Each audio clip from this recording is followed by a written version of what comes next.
During the general panel discussions involving all attendees and the private session only for parties pertinent to the issues of DOT accreditation and certification of surf schools and resorts, and the roles of the Red Cross, the DepEd, and the PRC, as well as the open forum during dinner, discussions led to optimistic, synergistic, and cooperative relations between all surfing stakeholders.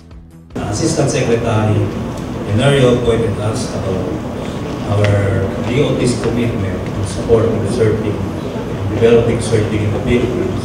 The purpose of this private session is to promote a friendly and mutually supportive relations between surf instructor and schools and resorts, because these are the what we call the foundations of developing the surfing here in the country, as well as for the tourism aspect, because in the product development you need enthusiasts, need accommodation, which will be provided by the resorts.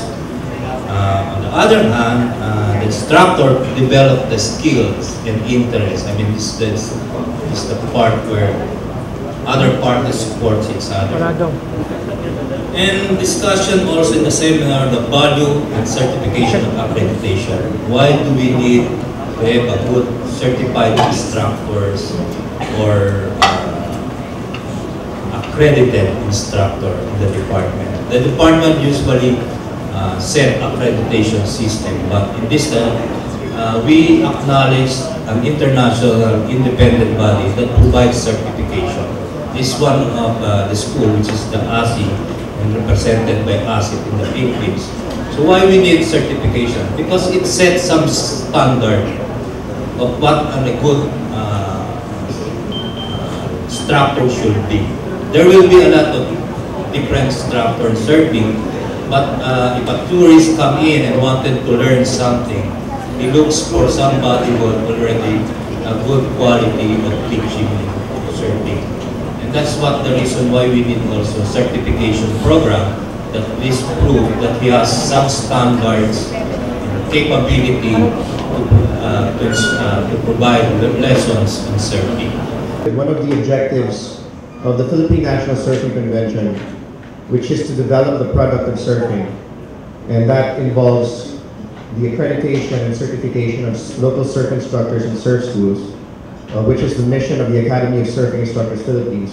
We decided to fly in the experts from Australia, from our mother company, the Academy of Surfing Instructors Australia.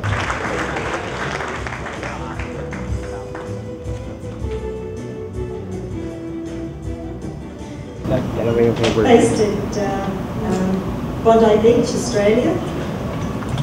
We train surfing instructors, we accredit surf schools, making sure that there's standards in place to ensure safety and high quality training. And we also publish Learn to Surf books and DVDs, surfing curriculum that can be run through surf schools and also through primary schools and high schools through the education system. It's also important from a safety point of view. So, yep, you're an intermediate surfer, fine, you can take this type of surfboard, you can go out into this surf and you'll be fine. We're based in Bondi Beach in Australia. We have so many tourists from all over the world who just want to surf at Bondi Beach. So they get aboard, they see the waves are this high and they go, that's great. Everyone else is out there doing it, they can do it, I can too. But what actually happens, they don't understand, they haven't got the theory, the knowledge behind it. It looks easy, what the others are doing in the water, and as a result there's many rescues at Bondi Beach. We have this special program in the department geared towards employment after high school, and one of these is what I'm saying is a special program in sports. Now we also have, I was talking to Lisa here, and we're going to conduct a training in coaching next January, and we might already invite you to talk on surfing to get our coaches to encourage them, especially those in the swimming swimming coaches to go into surfing. To train people to rescue and save lives should anyone encounter difficulties or emergencies, while surfing. We have this lifeguarding, which is very different for first aid for surfing, and water rescue for surfing. So, and Red Cross is very much willing to offer this. Maybe you can tie up with LGUs or you can get sponsorships so that we can continue and expand our training program to those who are interested or for those who we think should undergo this kind of training so that we can prevent unnecessary loss of lives while they're having fun surfing. For surfing community, we are PSEs, as you know, is setting a new direction. We are embarking on focusing on the grassroots, wherein I think surfing community can be considered as a recreational sport at the moment, since our priority in funding right now is for sports that are already played regularly in the Olympics, since we have only limited budget. But we are not closing our doors, of course. Maybe we can consider surfing in, like what I've said, and recreational sports.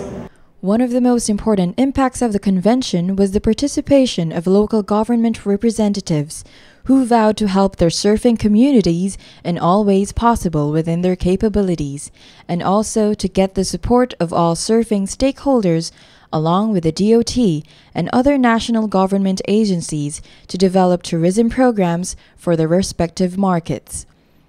The unity of the surfing instructors and surfers was also manifested through a resolution to organize the Philippine National Surfing Convention Foundation, which would be the principal funding source for surfing activities, and the Philippine Surfers Association, which would represent all the surfers in the country. The first one is the Philippine Association of Surfers, and the second one is the Philippine National Convention Foundation.